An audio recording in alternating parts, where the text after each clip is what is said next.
Good morning, everybody. Danny and Wanda back from Deep South Homestead.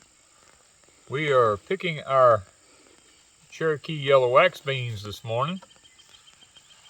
And I started to do this video because of the tremendous response that we got to our last video talking about these snap beans and cow manure and the effects that Grazon had on this field. I wanted to carry it just a little bit further because people were so interested, and I felt like it would be an injustice not to go a little bit further with it. This soil here, this is the 5th picking of the Cherokee yellow wax beans that we've got, and we're picking, 2 5-gallon bucketfuls at each picking. We're not picking the last row here. The last row is my seed row. That's the ones that we're going to let go to seeds, and we're going to look at them in just a minute. But these are literally loading up more than we've ever had. And this particular patch right here was the one that we got tainted with Grazon. Now, in the last video I did, I used the word DuPont for Grazon, and that was actually misspoken. I could not think of the name Dow for nothing in the world, and DuPont came to my mind. But it's actually Dow Chemical that created Grazon. And if I'm not mistaken, I think Dow Chemical has sold out to another corporation. But doesn't change the fact that Grazon is Grazon, and it's still used a lot today. Now Grazon, we've gotten a lot of emails, a lot of things about people saying, well, I've composted all of my cow manure, I've composted this, I've composted that. Is it safe to use now? Well, you have to understand that Grazon is an aminopyralid. Composting does not kill an aminopyralid. I don't care how much heat you put it through, it doesn't kill the aminopyralid. An aminopyralid, to my understanding, is a block builder.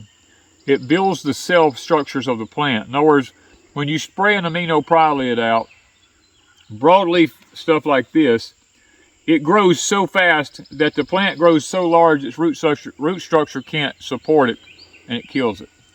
Now, that's my understanding of it from what I've looked into the scientific background of it, which would make it perfectly sensible. When I grew my tomato plants were like they were on steroids. They grew up to be 4 and 5 feet tall, had some of these big old giant tomatoes on them, and man, we were like freaking out saying, yeah, this is some of the best tomatoes we've ever grown.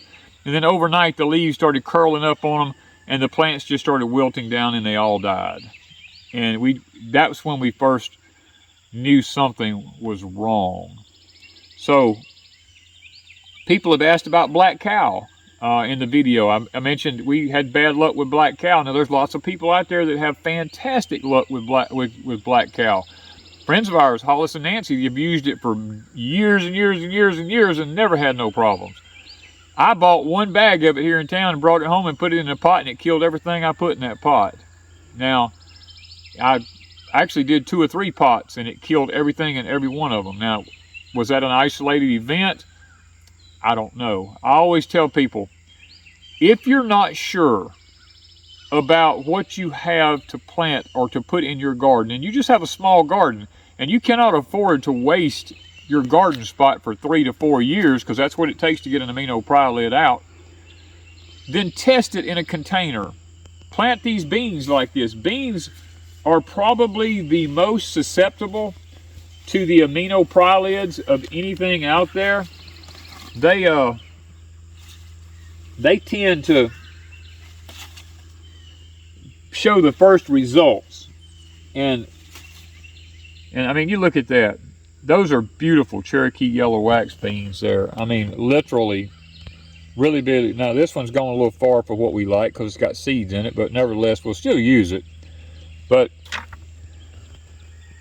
just test your stuff before you put it into your plot. And if you happen to taint your soil or contaminate your soil, and you have a small garden spot, then my suggestion would be to dig that soil up and put it over in a section of your yard or garden or somewhere out of the way, and just plant grass on it or plant corn on top of it and just let it grow. Now people go, and this is probably going to be one of the other big misconceptions.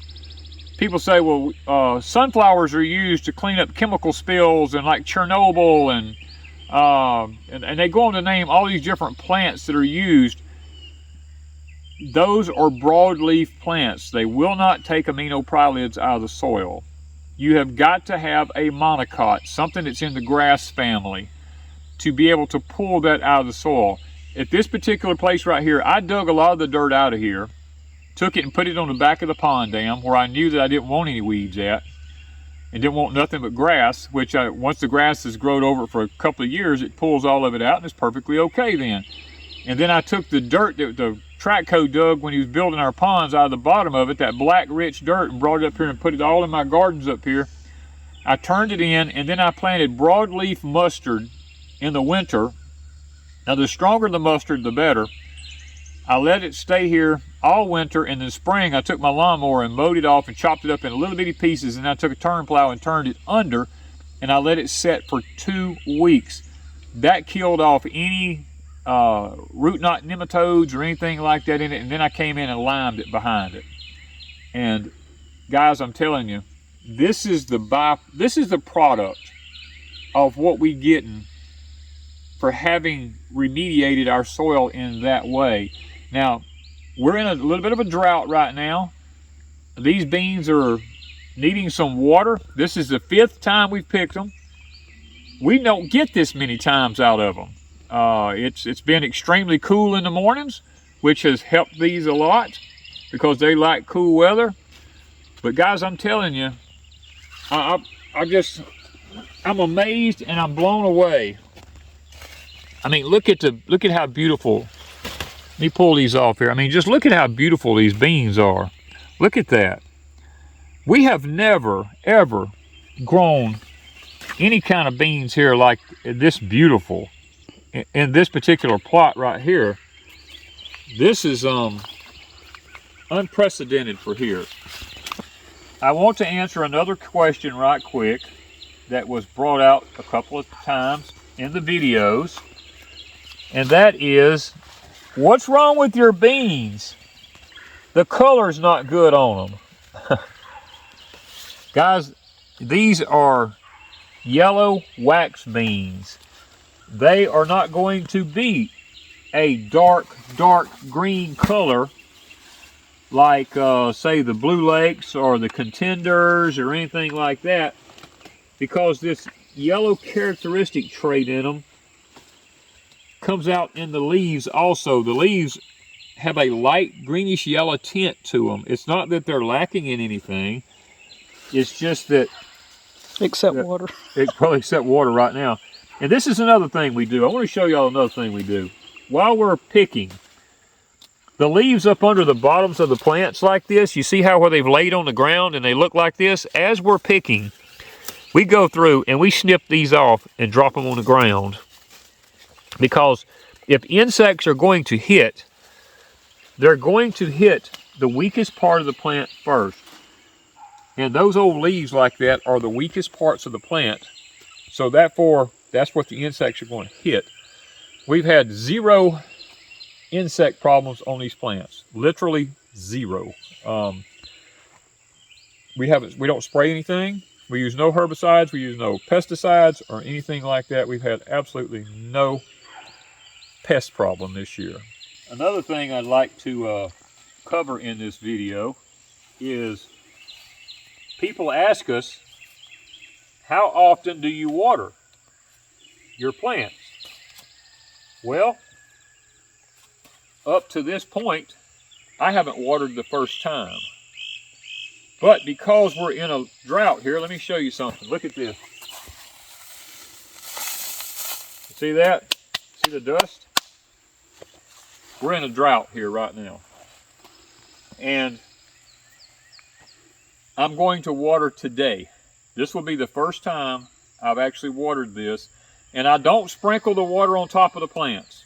What I do is I take my water hose and I put it at the end of the row, because this garden is on a slight downhill slope, and I let the water run down the middles of the rows, and I let it soak in from the sides, because what I like to do, I like for my roots on my plants to do what I call go grocery shopping. If you put the water, like with drip irrigation, if you just put it right under the roots of the plants, the roots don't have to grow to hunt water. In other words, you got a small root system and it's just sitting right there in the water, where if you put it out in the middles and it absorbs into the ground from the sides, the plants, the roots on the plants have to grow to the water, which means you have a more vigorous root system for your plants to be able to take up more nutrients out of the soil. So that's one reason I'm not using drip irrigation now, and I do water down the middles of my rows. Now my rows are set on 40-inch centers. If from the center of that row to the center of this row is 40 inches, and if you divide that in half, then that means from the center of that row to here is 20 inches. So I have 20 inches of root system on this side, 20 inches of root system on this side, for the roots to be able to grow out unobstructed. And people asking me, well, how do you keep the grass out of here and all that kind of stuff? Grass is all about timing. It's all about being able to plow it at the right time and not keep disturbing the soil, because if you keep disturbing it, you keep turning up a lot of weed seeds and stuff like that, and grass seeds, and they get to coming up. I plow it one time, or cultivate it, however you want to say it, and I try to do it after a rain, and it's not going to rain for several days, and that way the soil has time to crust over and no seeds really germinate during that period. And if they do, I come through with a hoe and just lightly hoe it off. I don't hoe deep, I just skim over the surface. That's where a stirrup hoe or something like that's really good. And I try to take care of the weeds that way. Okay guys, I want to show you this entire row right here. We are saving for our seeds. Every 2 years, I let one row in the garden go for seeds for the Cherokee yellow wax beans. Now I want you to look at these. These are what they look like underneath here. I want you to look at that. This plants, look at, when I pull these plants up, look down in there. These are all seeds. Every plant I let go for seed. Look at all the... They're making some good beans. They're making beautiful, beautiful seed stock here. I mean, every plant I pull back, I mean, you look at all the beans down in there. They're everywhere in here. And these are just, look at the, I mean, there's just piles and piles of beans in here. And this row is about 60 feet long. I think 64 to be exact. And hopefully off of this one row, I will be able to save enough seeds, if the weather stays conducive, that will last me for another 2 years. And now we don't sell these, but we do save our own seed. And when it comes to saving your own seed, we only have one variety here, because we don't want any kind of cross-pollination from any other bean or pea or seed or anything like that. So we plant only one variety at a time per year in order to save our seeds from. A couple of years ago, we did a video on the back hill by the cabin over here, where we grew the Cherokee yellow wax beans over there, and we saved them for seeds. Those are the seeds that we use to plant these. I'll try to link that video up here in the corner for you to go watch if you're interested in seeing how those turned out also. We do highly recommend saving your own seeds, because one of the things I think that we don't understand about our soil today is, with the changes that's going on in the atmosphere and the weather, the earth in general, is that seeds need to be acclimated to our environment. And that's one thing we've learned here. If we buy seeds online or from any business or whatever, and we bring them here, they hardly ever do very good the first year we plant them. And I always, if I like them, then I try to leave some for seeds, because it takes about 2 years to 3 years to acclimate a seed to your environment, because every place on the face of the earth has its own microclimate.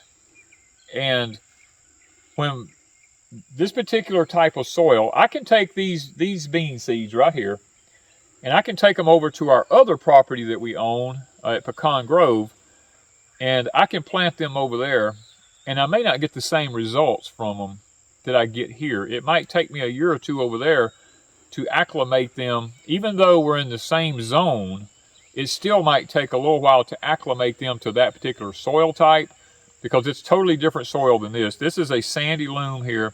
That's a heavy soil over there. It probably take a couple of years to get them acclimated over there to where they do as good as they do here, which is one of our projects to get done. But don't go and be buying your seeds every year. Try to save your own seeds. And we have lots of videos on saving seeds. And just try to learn how to save your seeds and how to acclimate them to your own environment, so that your soil type, once you've got it amended like you're supposed to. Now, there's one other thing. The little no-see-ums are biting me this morning. Another thing I want to talk about this morning, before I get off of here, is synthetic fertilizers. Because people are going to ask me, well, how do you grow these so pretty and they're everything, since you don't use any manure or anything? Now, we do organic here. We do permaculture here. There's a few things you have to understand. Permaculture, to me, is the best way to go. But permaculture doesn't happen overnight. Permaculture is a long-term solution to a short-term problem. It takes years for permaculture to actually be designed to where it works. And lots of people don't have years, like me, I'm up in age. I don't have years to wait on permaculture, even though I do it all the time. I'm working toward an end goal. Now, the use of synthetic fertilizers, I've had my case jumped over and over and over about, you're so adamant about chemical herbicides and stuff like that, and yet you still use a synthetic fertilizer. Yes, and I'm going to tell you why. Because with the synthetic fertilizers, the only thing I'm really worried about in the synthetic fertilizer is the salt content in it. And I have my soil tested regularly for the salt content in it. And so far, I'm less than 0.1 in my soil, which is not damaging any. You can take a shovel and dig in my ground. There's usually worms in my stuff everywhere. The microbes are really good. I mean, you can use sugar to boost the microbes in your soil and stuff like that. But the people who fuss and complain the loudest about using a synthetic fertilizer are the very ones that'll go to a doctor, and the doctor will prescribe a medication, and they'll run to the pharmacist and get this medication and put it in their body, and it's a synthetic medication. It's in a pill form, and yet they put a synthetic medication in their body, but they want to scream and holler about using a synthetic fertilizer on plants. That plant doesn't know the difference between organic or non-organic. All it's looking for is what it needs to grow. The only thing that synthetic fertilizers are going to do is, if you overdo it and you don't amend your soil in the fall every year, like we amend our soil every year, if you don't amend it, then what happens with synthetic fertilizers is the burning content of it will eventually destroy the microbes in the top layer of the soil. Other than that, if you manage your synthetic fertilizers properly, it's no different than going to a doctor and him prescribing you with a medication and you taking a synthetic pill to compensate for a problem you're having, which the synthetic pill creates another problem in your body, which you have to have another medication to take care of, and it's a roller coaster from that point forward. So for those of you who do homeopathic type natural herbal stuff, I commend you. We take no medication whatsoever because we try to eat as healthy as we can. Not to say that we won't ever have to take something, but we're going to look for a natural one if we do. So I just want to touch on that just a little bit, because I've been jumped a lot about that on these particular videos, talking about growing healthy plants with what kind of fertilizers. Now, organic fertilizers, let me say this, are fantastic. Bone meal, blood meal, rock phosphate, all these type things, green sand, kelp, all these type things are fantastic, and we put most of these things into our soil. But you have to understand, when you use an organic fertilizer, you only get about 8% of it up front that's even usable.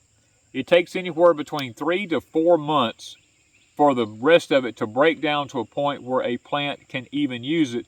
And even at that point, if you're not putting any molasses or sugar or something like that back into your soil to boost your microbes, there's a good possibility that you're still not even getting the full amount out of it even at that point. And organic fertilizers are very unstable, which means that you really don't know what percentages you're getting from it, because it breaks down differently in different types of soils. So just understand that. I'm not against it. I use it. I believe in it. I think it's great if you can do it. Just be sure that when you do it way ahead of time. If you plan on planting in the spring, put your organic fertilizers in the fall, and really ramp them up heavy, because you're going to need them. Now, chicken manure needs to be composted. Cow manure that's clean needs to be composted. Rabbit manure does not have to be composted. It can be used right on your plants. Goat manure can be used right on your plants. Sheep manure can be used right on your plants. Just that whenever you use your manure, whatever kind it is, and I'm even beginning to start getting ready to question rabbit manure, because alfalfa now has been genetically modified. And rabbit feed, a lot of it's made with alfalfa. So, and Roundup, it's a Roundup ready alfalfa. So I'm even getting where I'm starting to question rabbit manure. But anyway, no matter what kind of manure you use, test it, guys. I can't reiterate that enough. Test it. I have a video coming up that I'm working on now. We have a barn on a property that we bought that has not had cattle in it for 30 years. And I went in and took the tractor and dug all the manure out from under it and have it piled up outside. We're going to be doing a test with 30-year-old cow manure to see what are the results of using cow manure that's been under a barn for 30 years. Stick with us. Look for that video coming up, and let's just see how, if 30-year-old cow manure still has any beneficial substance left to it at all. And let's just see what we get out of that. So guys, once again, thank you for sticking with us. And we're going to continue to put these type videos up if we can, because it seems to be like what people are really interested in. And the fact that Big Brother's trying to destroy all of our gardening ways, we're going to do everything that we can to try to help people understand how to grow food in troublesome times. Thank you guys from Deep South Homestead.